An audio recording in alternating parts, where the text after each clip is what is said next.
que peuvent jouer les opérateurs dans l'entretien et la fiabilité des équipements. Alors, on va voir tout ça. J'ai déjà été présenté un petit peu plus tôt ce matin. Un petit peu plus de background. Moi, je suis ingénieur mécanique, plus précisément plus orienté thermodynamique en réalité. Je travaillais dans le domaine automobile et aérospatial en France il y a quelques années. Puis quand j'ai fait le saut pour venir vivre ici au Canada, ma première job, ça a été d'être technicien en maintenance dans une mine dans le nord du Québec, ce qui s'appelle maintenant Minerai de fer Québec. Avant, ça s'appelait Cliffs. Et je trouvais que c'était une très, très belle expérience. Donc, c'est ça qui m'a donné le goût de continuer dans le domaine de la maintenance et fiabilité. Puis, lorsque j'ai rejoint Contrôle Laurentide il y a 11 ans, j'ai perfectionné tout ce domaine-là et j'ai eu la chance de voyager un petit peu partout en Amérique du Nord et de rencontrer beaucoup de gens. Je continue toujours d'apprendre de ce que vient de dire Michel. C'est sûr que j'en apprends encore aujourd'hui. Spartacus, c'est une compagnie qui a été qu'on a fondée chez Contrôle Laurentide il y a 3 ans. Si je donne un petit historique, on a commencé à travailler sur un logiciel de santé d'équipement, Spartacus APM, il y a à peu près 8-9 ans. Et au début, ça devait être juste un projet interne pour Contrôle Laurentide, mais finalement, on s'est rendu compte que il y avait beaucoup de gens qui l'utilisaient, qui l'aimaient bien. Donc, on a fondé la compagnie Spartacus il y a 3 ans. Et il y a exactement 1 mois de ça, on a fusionné avec une compagnie américaine qui s'appelle Reliability Solutions, qui est experte en maintenance de précision, consultation en fiabilité, stratégie d'entretien, etc. Donc, Spartacus et Reliability Solutions sont maintenant une compagnie à part entière qui offre, je pense, qui est une des meilleures offres, je trouve, sur le marché nord-américain en tout ce qui a trait au niveau logiciel et formation en maintenance de précision. Donc aujourd'hui, de quoi on va parler? C'est des opérateurs. Et donc il y a plusieurs choses que je veux discuter. On va parler de mode de défaillance, on va parler des opérateurs. Qu'est-ce qu'on devrait assigner à des opérateurs? On va parler d'outils qu'on peut donner aux opérateurs pour exécuter les tournées d'entretien. On va juste parler un petit peu plus en détail des moteurs électriques. Et ensuite, on va aussi parler de bon de travail et qu'est-ce qui devrait se passer suite à ces inspections-là. Voilà. Alors, les modes de défaillance.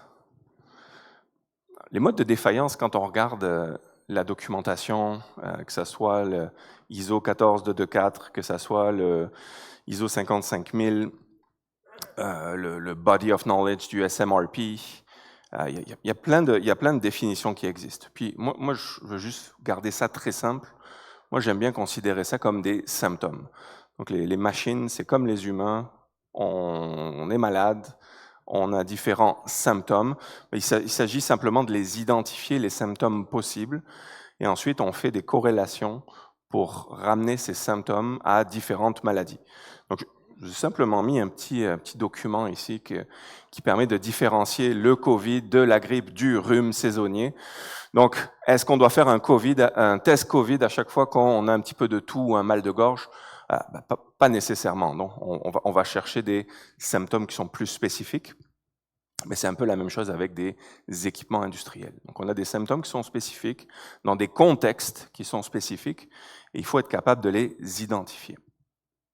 Donc, on va faire un petit exemple en groupe, en équipe. On va prendre un boîtier d'engrenage. Un boîtier d'engrenage qui tourne ici.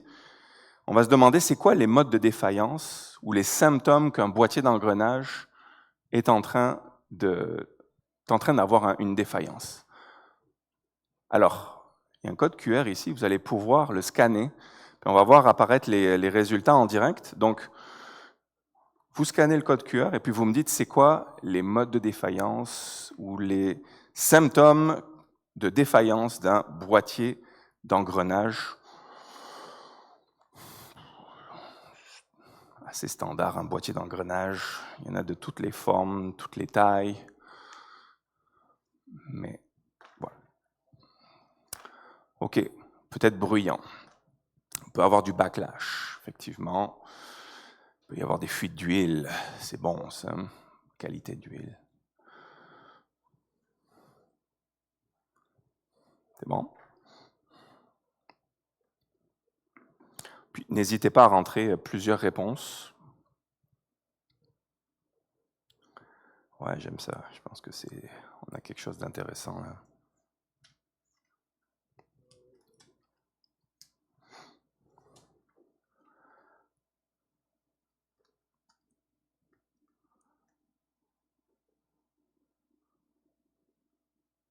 OK. Bon, ça commence à être pas mal. Donc, un boîtier d'engrenage peut être bruyant. Je pense que c'est le mode de défaillance le plus fréquent qui est sorti ici. Vibration. Alors, la vibration, c'est sûr, c'est excellent. Vibration, ça englobe beaucoup de choses, hein, parce qu'il y a différentes façons, il y a différents modes vibratoires pour un boîtier d'engrenage, dans différentes directions. Ça peut provenir des dents, ça peut provenir des roulements, excusez-moi. Donc, il y a différentes choses au niveau de la vibration. Les fuites et fuites d'huile, absolument. Chaleur, donc température excessive, surchauffe, je vois, excellent. Je vois qualité d'huile, c'est très bon, qualité d'huile. Alors, qualité d'huile, on peut avoir différentes. On peut même faire aller un petit peu plus profond dans la qualité d'huile, donc une huile qui peut être endommagée en termes de chimie, donc perte de viscosité ou augmentation de viscosité, le acid number, le base number, plus pour les huiles à moteur.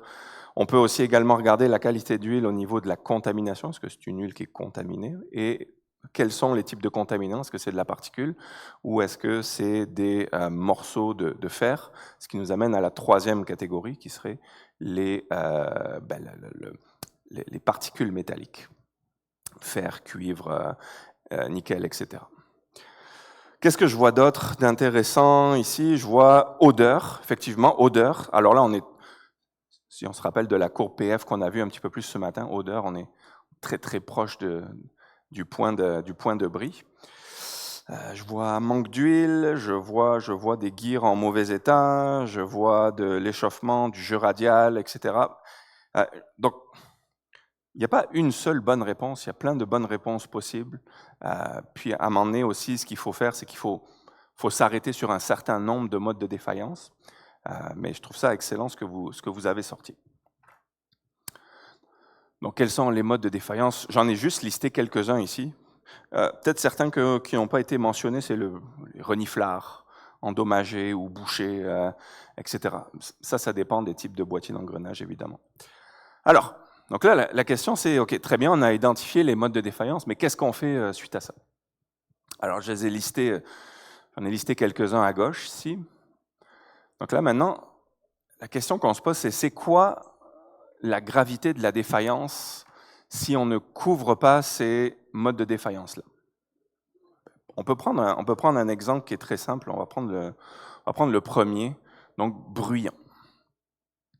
Donc si un boîtier d'engrenage commence à être bruyant, il y a de fortes chances en fait qu'on soit très proche d'une défaillance. Mais là maintenant, la question qu'il faut se poser, c'est OK, si ce boîtier d'engrenage est très proche d'une défaillance, c'est quoi qui va arriver?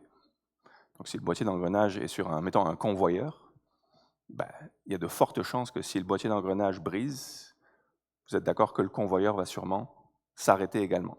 Jusque-là, vous me suivez? Très bien. Maintenant, si on dit que ce convoyeur est critique et il n'y a aucune redondance et que si ce convoyeur arrête, ben, ça veut dire que notre production arrête, ben, dans ce cas, ça veut dire que ce boîtier d'engrenage-là est extrêmement critique. On peut envisager que ce soit un boîtier d'engrenage qui soit suffisamment gros, dispendieux, difficile à installer et qui va requérir plusieurs heures d'arrêt pour être remplacé. Donc ça nous amène à une défaillance ou une gravité qui est suffisamment élevée. Donc vous voyez, le cheminement, c'est qu'on part du niveau bruyant, du mode de défaillance bruyant, et on arrive à un niveau de gravité, si on ne le couvre pas, qui est assez élevé. Donc ça, on peut regarder la criticité, on peut se référer à l'analyse de criticité pour s'aider avec ça, mais globalement, vous avez vu, c'est une logique qui est quand même assez évidente et simple. Donc on va regarder ça, puis ensuite on va regarder la probabilité que ça l'arrive. Et ça, cette probabilité-là, c'est quoi? C'est l'expérience que vous en avez. Donc, vos mécaniciens, vos techniciens, c'est quoi l'expérience qu'ils ont par rapport à ces modes de défaillance-là? Donc, ça peut être une basse probabilité, ça arrive une fois tous les 2 ans. Ça peut être moyen, c'est-à-dire une fois par année, ou c'est assez élevé, ça arrive à tous les 2, 3 mois ou à chaque semaine. Okay? Donc là, on a besoin vraiment de l'historique des problèmes et de l'input des gens de maintenance. Et donc ça, si on multiplie les deux, la gravité potentielle et la probabilité, on arrive avec un certain niveau de risque qu'on peut considérer allant d'acceptable à intolérable. D'accord? Donc ça, c'est un petit peu quelque chose que ceux qui sont familiers avec les AMDEC, les RCM, vous êtes très familiers avec ça. Vous avez sûrement fait ça. C'est quelque chose qui est nécessaire pour prioriser les actions qu'on va mettre en place. Si je reviens au niveau des défaillances, donc un mode de défaillance, là, il peut se présenter de 2 façons différentes. Il peut générer soit une défaillance soudaine, soit une dégradation qui est progressive. Défaillance soudaine, pensez à tout ce qui est les équipements électriques, électroniques. Généralement, ça fonctionne très bien, puis tout d'un coup, ça ne fonctionne plus. Okay? Donc, la question qu'on peut se poser, c'est si on a des défaillances soudaines, est-ce qu'on a un mean time between failure, donc un temps entre les bris qui est constant ou non constant? Si c'est non constant, c'est-à-dire qu'on ne sait jamais quand est-ce que ça va briser, alors la stratégie d'entretien qu'on doit appliquer, c'est du run to fail. Aucun moyen de prévoir que ça va venir et ce n'est jamais à la même fréquence. Dans ce cas, c'est run to fail. Si c'est constant, alors dans ce cas, on est bon, on va pouvoir le remplacer avant qu'il tombe en panne, il suffit juste qu'on l'ait en stock, qu'on planifie cette réparation au bon moment. Dans les 2 cas, il faut qu'on ait les pièces qui soient en magasin et en stock. Dans le cas de la dégradation progressive, ce qu'on va faire, c'est qu'on va choisir à différents intervalles la condition de l'équipement et l'état de défaillance de l'équipement. Il y a ceux qui ont lu l'ouvrage RCM2, peut-être vous vous rappelez de cette page qui est quand même très, très impressionnante, qui montre que 70, 80, voire plus % des défaillances sont aléatoires. Aléatoires. Donc que ce soit défaillance soudaine ou progressive, c'est aléatoire.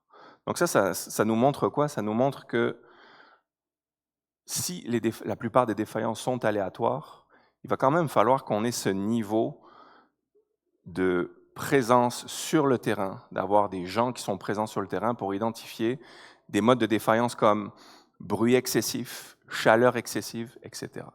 Parce que ça survient de façon aléatoire et ces modes de défaillance-là sont très proches du point de défaillance dans la courbe PF, comme vous l'avez vu un petit peu plus tôt ce matin.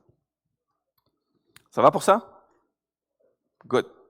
Donc, c'est pour ça qu'on en arrive au point des opérateurs. Les opérateurs, ce sont les gens qui sont sur le terrain. Et donc, si la plupart des défaillances sont aléatoires, on a besoin de ces gens-là pour les capturer avant qu'on se rende au point du bris catastrophique. Donc, l'implication des opérateurs au niveau d'un programme d'entretien et de fiabilité. Une autre question pour vous.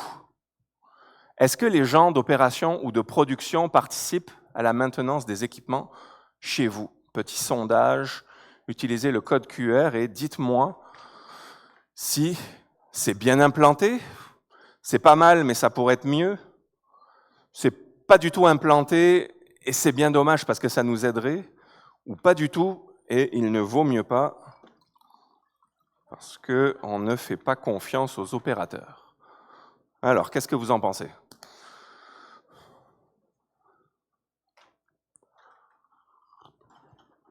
C'est pas mal et ça pourrait être mieux pour l'instant. Et puis pas du tout et c'est bien dommage, ça nous aiderait. Donc là, je vois qu'on a une belle majorité.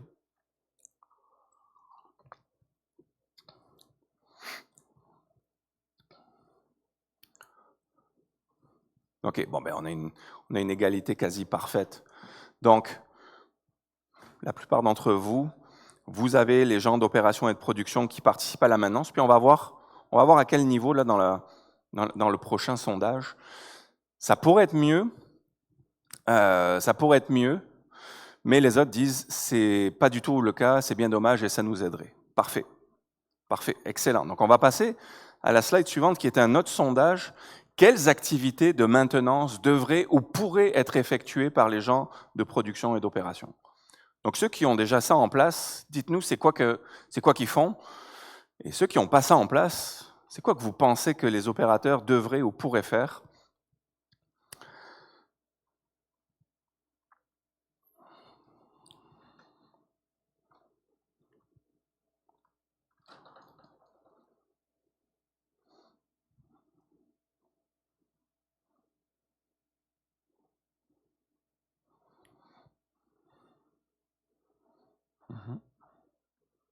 Good.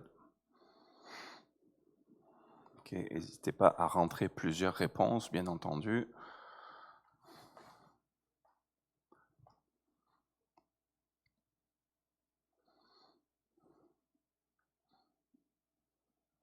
Bon, parfait.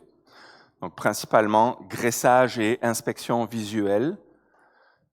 Alors, celle-là, elle est intéressante. Graissage et inspection visuelle, je les aurais séparées. Inspection visuelle, définitivement. Graissage, ça dépend vraiment des organisations. Pour certaines organisations, le graissage, c'est quelque chose qu'on veut garder au niveau des mécaniciens et des techniciens, même, je dirais même au niveau des techniciens en lubrification, des huileurs. Donc, je l'aurais peut-être séparé un petit peu en deux.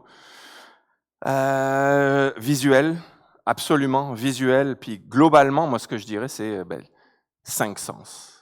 Sensoriel. Donc, c'est visuel, c'est avec les mains, c'est sentir, c'est écouter.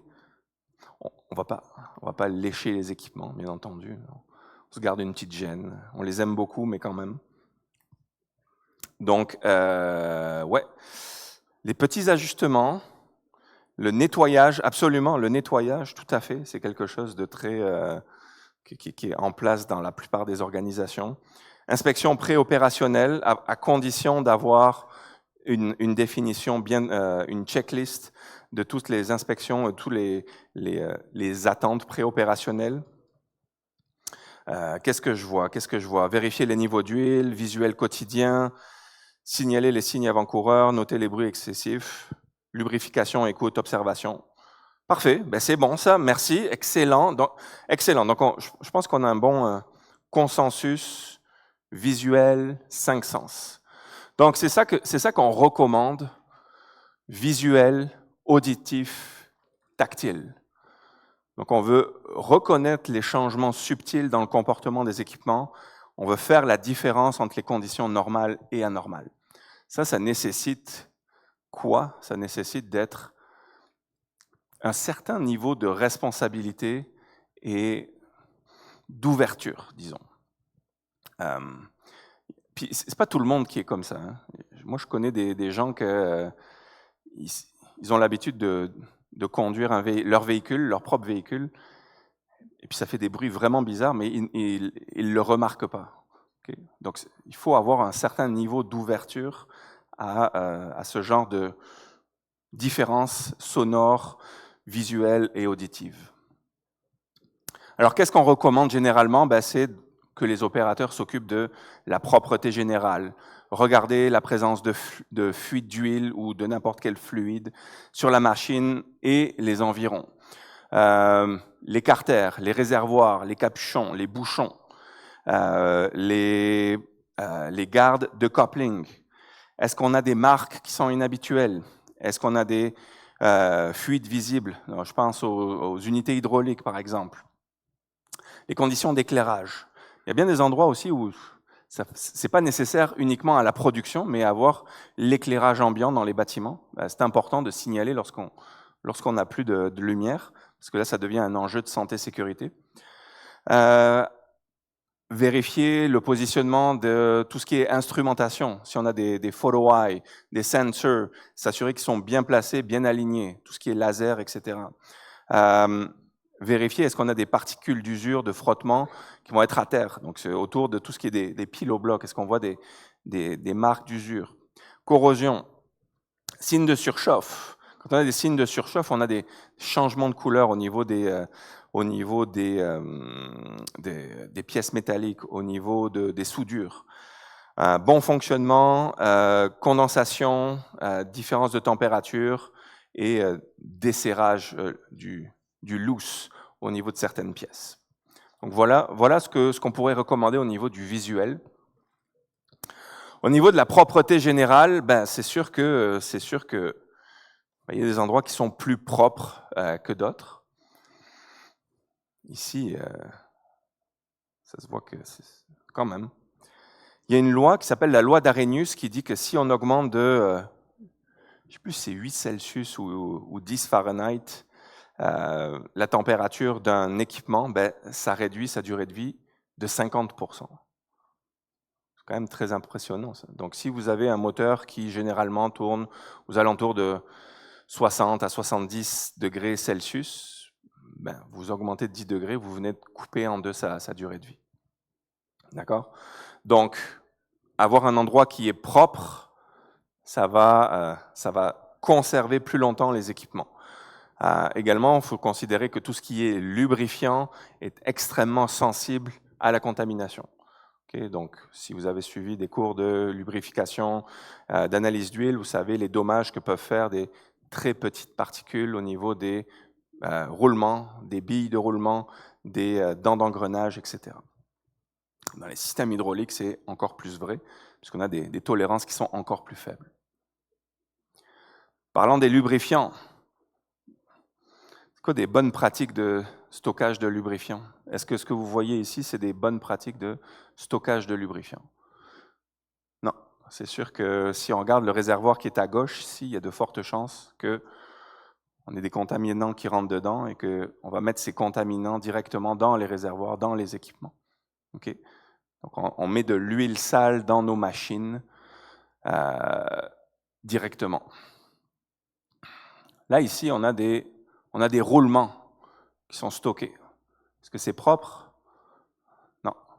Les roulements, ça doit être idéalement, des sacs plastiques qui sont fermés, entièrement hermétiques à la poussière environnante. Okay? Donc ça va générer des défaillances. C'est certain que ce genre de pratique-là, gestion des pièces d'inventaire, gestion des lubrifiants, ça génère des bris dès le début. Puis quand je parlais ce matin de proactivité, c'est exactement ça à quoi je réfère. Parce que vous pouvez avoir le meilleur programme d'analyse d'huile au monde, le meilleur, vous échantillonnez vos huiles à chaque semaine. Si vous gérez vos lubrifiants de cette façon-là, vous pouvez faire de l'analyse d'huile toutes les années, là, vos laboratoires vont être très contents parce que vous allez continuer à leur envoyer des échantillons sales et ils vont mériter leur service. Okay? Donc c'est ça, être proactif. Les fuites. Fuite des machines, fuite de procédés. Donc ça peut être des fuites d'huile, mais ça peut être des fuites de procédés. Fuite au niveau des protèges-accouplements. Il n'y a pas seulement des fuites aussi. Une des choses que j'ai vues souvent dans ma carrière, c'est quand on fait du nettoyage d'équipements avec des jets haute pression, qu'est-ce qu'on fait? On envoie la hose sur des roulements. L'eau passe à travers les joints, elle se retrouve dans on va dire dans les roulements. Là. Donc la graisse est endommagée, l'huile est endommagée, et donc ça évidemment, ça cause toutes sortes de problèmes. Si un bearing se retrouve avec de l'eau à l'intérieur, qu'est-ce qui se passe? La graisse ne fait plus son travail, les billes roulent sur de l'eau. Okay? Donc il y a plus d'usure, puis également il y a des risques de corrosion, bien entendu. Instrumentation. Est-ce que c'est visible? Est-ce que c'est opérationnel? Est-ce que c'est important? Alors là, on a plusieurs exemples de systèmes d'instrumentation d'air qui sont clairement pas installé de la bonne façon, mal maintenu. On a des systèmes ici, un de mes collègues me disait que cette photo-là, il semblait que c'était bon, mais sauf qu'en fait, comment je dirais, l'indicateur visuel étant mal fixé à l'intérieur de l'instrument, à cause de la vibration ambiante, eh bien, en fait, la jauge n'indique absolument pas le bon niveau. Donc, on n'est clairement pas dans le vert ici, on est plutôt dans le orange ou le rouge, à cause de cette vibration-là. Donc, extrêmement important de prendre ça en compte. OK, lubrification, inspection des niveaux, conditions, débit. C'est quoi le problème ici? Qu'est-ce qu'on a ici? La mousse, pourquoi? Ça veut dire quoi quand il y a de la mousse? Ça provient d'où la mousse dans un réservoir d'huile? De l'eau, de l'air, un peu tout, plusieurs origines. Principalement la mousse, généralement c'est un problème mécanique. Peut-être on n'a pas assez d'huile, trop d'huile, on a peut-être un changement de pression, une dépressurisation, un changement avec l'air ambiant versus la pression à l'intérieur du réservoir. Également, il peut y avoir un peu de chimique là-dedans, donc de l'eau, oui, de l'air, des contaminants, ça se peut. C'est ça. Donc, bien sûr, un point d'attention, tout ça. Autres anomalies, je pense que j'ai une vidéo ici, alors on va faire attention au son. Bouchez-vous les oreilles.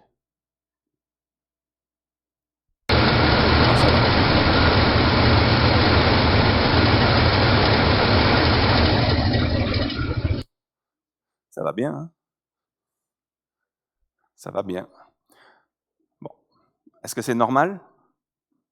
Non, c'est pas normal. Parfait. Ça, on peut le donner aux opérateurs, c'est certain. OK, le côté auditif. Généralement, la règle, c'est que si c'est doux et agréable, comme moi, eh bien, c'est bien. Si c'est dur et strident, c'est pas bon. On va avoir quelques exemples ici. Donc, un léger ronflement, ça c'est bien. Ça c'est agréable. Vous n'avez pas envie de dormir? Ça c'est bien. Ça c'est pas bien.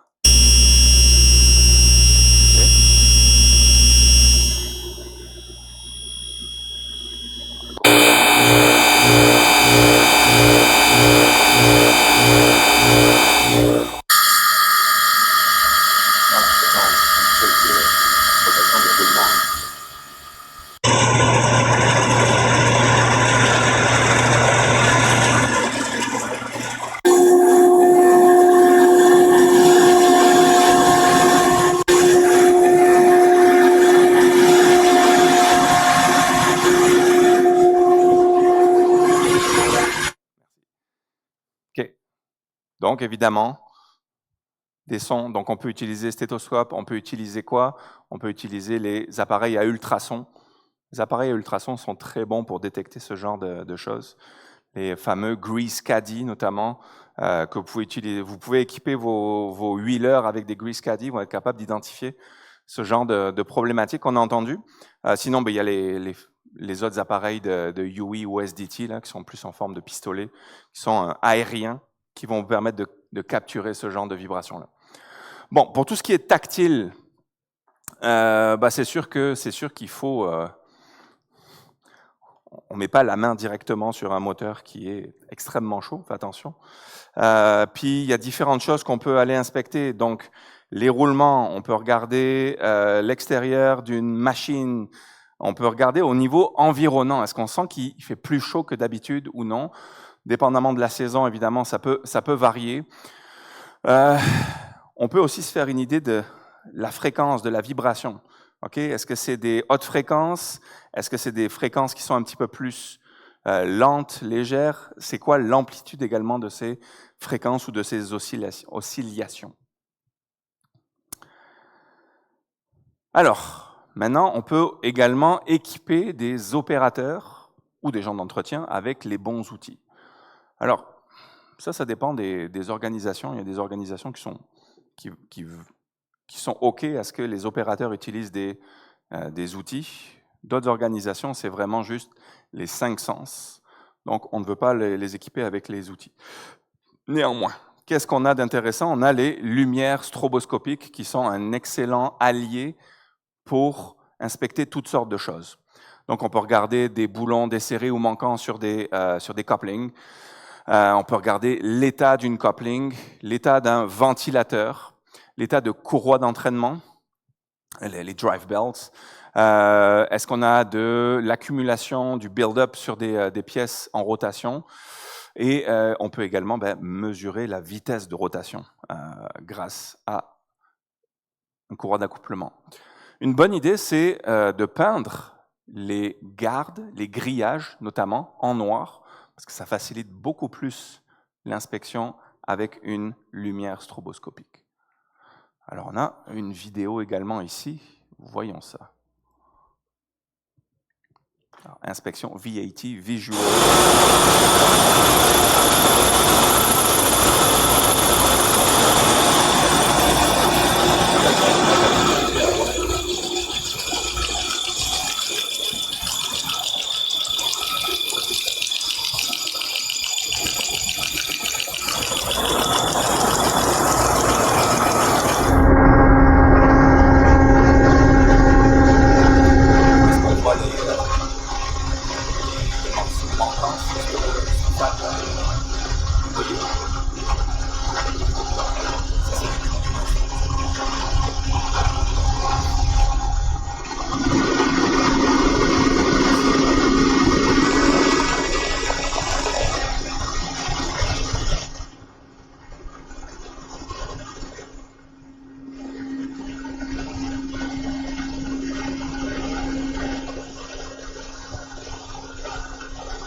Et on va regarder la température.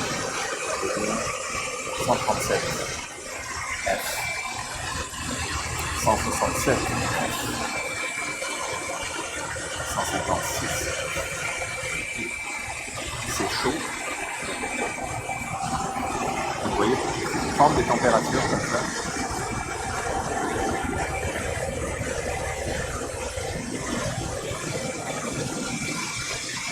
Problème de refroidissement.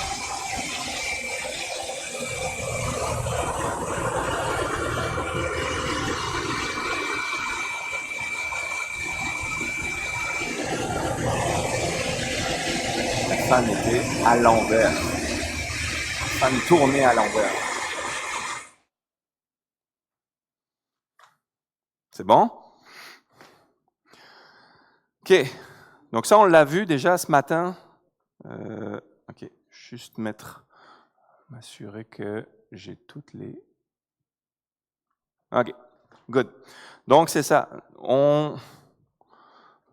Les opérateurs, vraiment, ils vont agir dans cette zone-là. Ça va être vos derniers remparts pour identifier ce genre de bris qui, je le répète, a de fortes chances d'être aléatoires, mais qui vont tomber dans la fin de la courbe PF. Okay? Donc, si on est juste avec les 5 sens, on va identifier le plus très proche du point de bris. Mais si on vous donne des outils qui sont très simples, on va pouvoir gagner un petit peu plus de temps. Ce qu'on dit, c'est que les inspecteurs expérimentés peuvent identifier 80 à 85% des défauts. Okay? Ce qui est quand même excellent, hein, si on se donne ça comme benchmark, d'aller chercher 80 à 90% des défauts, c'est déjà excellent. Qu'est-ce qu'on peut utiliser de plus? On peut utiliser des caméras thermiques. De nos jours, là, il y a des caméras thermiques qui sont de plus en plus, de plus en plus abordables. Vous en avez certaines, là, vous avez FLIR par exemple, il y a un modèle qui vient s'accrocher sur un cellulaire ou un iPad. Nous, on les utilise et puis on trouve que c'est quand même assez formidable comme outil. Évidemment, on a l'analyse de vibration. Alors, l'analyse de vibration, il y a différentes choses. Vous pouvez le faire de façon routinière, bien entendu.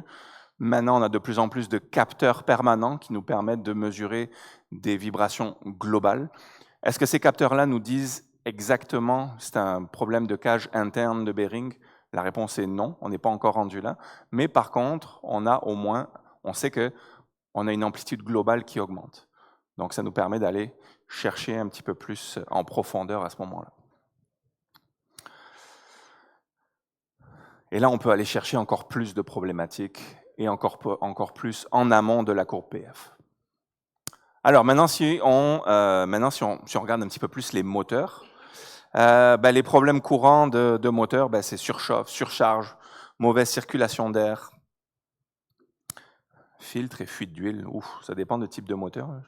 Ça dépend si c'est des moteurs d'essai sur des babites, peut-être, mais la plupart sont des moteurs électriques sur des roulements à graisse. Donc, on répète cette règle-là. Si on augmente la température de 10 degrés, on coupe la durée de vie du moteur par 2. Surchauffe au niveau des variateurs de fréquence. Okay, c'est un problème, mais qu'est-ce qu'on peut faire? C'est qu'on peut supplémenter le refroidissement avec des ventilateurs annexes. Donc, refroidir encore plus nos moteurs grâce à ces systèmes annexes. Plus d'air, plus d'apport en air égale un meilleur refroidissement. Donc, qu'est-ce qu'on va faire? Qu'est-ce qu'on va faire pour inspecter les moteurs? Donc, si on a des opérateurs auxquels on veut donner des inspections de moteur, on peut aller regarder le débit d'entrée d'air du moteur. On peut aller vérifier le débit d'air au niveau des ailettes. On peut vérifier la partie intérieure du moteur et vérifier que l'air est acceptable et qu'il n'est pas bloqué. Simplement, vous avez vu ce qu'on montrait sur la vidéo, là, avec un chiffon, on s'assure que le débit est dans le bon sens, donc le débit vers l'intérieur et non vers l'extérieur. On va vérifier la vitesse de l'arbre, la vitesse de rotation. Donc ça, il y a des outils qui permettent de le faire, notamment les lumières stroboscopiques.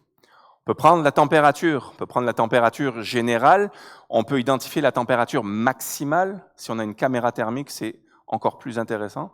On peut voir où se situe le point de température maximale. Sinon, si on a un gun, on va prendre à différents points, toujours les mêmes points, avant, arrière. On va regarder les vibrations verticales, horizontales, axiales. On peut vérifier les boulons de fixation. Vous pouvez mettre du torque seal sur les boulons, assurer que les boulons ne se desserrent pas avec le temps. On peut inspecter les bases. Les bases, je travaille avec des organisations qui donnent aux opérateurs l'inspection hebdomadaire des bases de moteurs. C'est une compagnie, ils ont beaucoup de problèmes, il y a beaucoup de fissures au niveau des dalles de béton. Donc, ils inspectent ça à chaque semaine, les dalles de béton. Donc, tout ce qui est structurel, et évidemment, les bourdonnements, les grognements et puis les bruits inhabituels. OK, je pense qu'on a un exemple ici. Qu'est-ce qu'on a?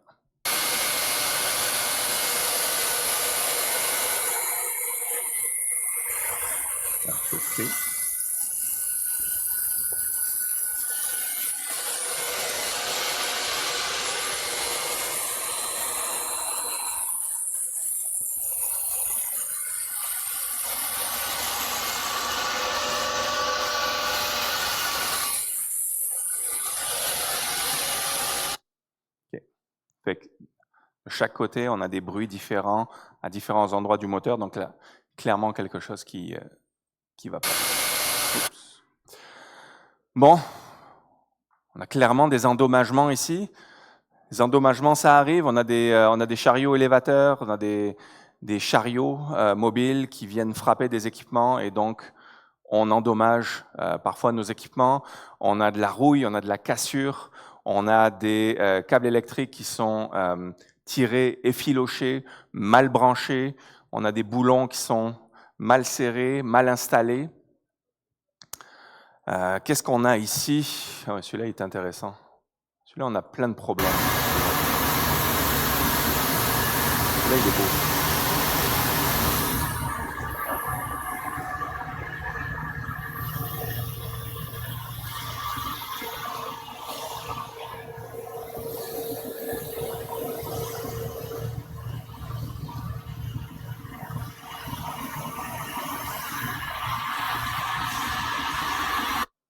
Alors, tout va bien, c'est dans l'alimentaire, ne vous en faites pas.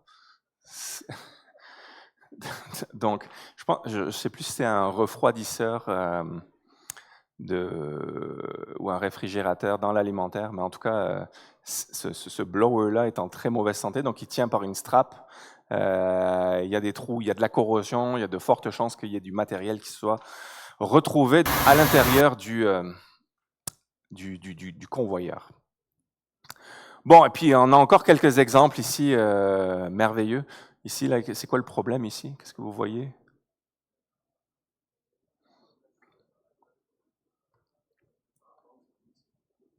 Exact. On est sur la grille ici. C'est quand même pas fort. OK? Ici, c'est quoi le problème? Il n'y en a qu'une ici. Exact. OK. Fait que c'est ça. Écoutez, si on forme nos opérateurs à savoir c'est quoi l'état idéal de conservation d'un équipement, d'un moteur, ben, ils vont être capables d'identifier ce genre de choses-là. Également, ici, ben, on sort un petit peu des moteurs, mais là, on a quoi comme problème? On a clairement un problème de manque de tension. Là. On est très loose au niveau de ces chaînes-là. Là, ici, on a une sorte de boîte de jonction. Moi, des fois, j'ai tendance à faire des choses tout croche, mais ça, quand même, c'est... Anyway, là, on a des straps qui maintiennent un garde de sécurité. En tout cas, bref, tout plein d'exemples, tout plein de choses. Et ici, qu'est-ce qu'on a ici? Qu'est-ce que vous voyez ici? Il n'est pas si évident que ça. Comment? Exact. C'est ça. Je pense un de mes collègues m'avait dit la soudure n'est pas exceptionnelle non plus. Fait que c'est ça, les observations de terrain. Donc, qu'est-ce qu'on fait? On a des opérateurs qui checkent. Mais qu'est-ce qu'on fait après? Ben, idéalement, on va avoir, excusez. Donc, on a une checklist pour les opérateurs. Okay? Donc, moi, ce que je vous encourage à faire, c'est bâtisser des checklists pour les gens d'opération. Essayez de revenir à la réflexion qu'on avait au tout début, c'est-à-dire les modes de défaillance. C'est quoi les modes de défaillance que vous allez assigner à vos gens d'entretien, vos gens de métier, par rapport aux modes de défaillance que vous allez donner aux opérateurs? Donc, il faut que nos opérateurs ils aient envie de s'occuper des machines plutôt que juste des checklists. Il faut que ces gens-là soient responsabilisés. Il faut les amener à prendre soin des machines. Donc, c'est pour ça que c'est important qu'ils comprennent les modes de défaillance. Ensuite, eh bien, ça peut être fait de façon digitale, ça peut être fait de façon papier, peu importe comment on le fait. À la fin, là, il faut trouver des défaillances et il faut créer des bons de travail. Okay? Donc, le plus important, c'est que si on trouve une défaillance, on crée un bon de travail. Et quand on crée un bon de travail, ben là, ce que Michel aurait pu développer pendant des heures, c'est quoi une bonne demande de travail? Ben, il y a plusieurs critères à répondre sur, à part dire c'est cassé, la machine est cassée. Non, la machine n'est pas cassée, c'est le joint sur l'output shaft du boîtier d'engrenage qui fuit. Et on peut prendre une photo et on peut mieux décrire le problème si besoin. Donc, il y a quand même des règles, il y a des organisations qui mettent en place des templates pour comment créer des demandes de travail. Je vous invite évidemment à regarder ça. Donc, ouais, c'est ça, fournir aux équipes de maintenance les informations les plus fiables et les plus pertinentes. Un planificateur qui a une demande de travail qui est très claire, il n'aura pas besoin d'aller sur le terrain pour vérifier, valider, contre-valider cette demande-là. Donc, les éléments clés d'une demande de travail, c'est qui a identifié le problème et quand. On décrit la nature du problème, les preuves, si on peut prendre des photos, c'est encore mieux. C'est quoi les impacts, les risques potentiels? La priorité, généralement, c'est lors d'une rencontre de priorisation des demandes de travail qu'on va le faire. Mais donc, plusieurs critères par rapport à ça. Et c'est quoi les mesures à prendre? C'est pas mal ça. J'espère que c'était intéressant. Je voulais amener un petit peu plus le côté pratique pour finir cette journée-là. Je suis bien entendu ouvert à vos questions, commentaires. Non? C'est bon? Parfait. Merci beaucoup.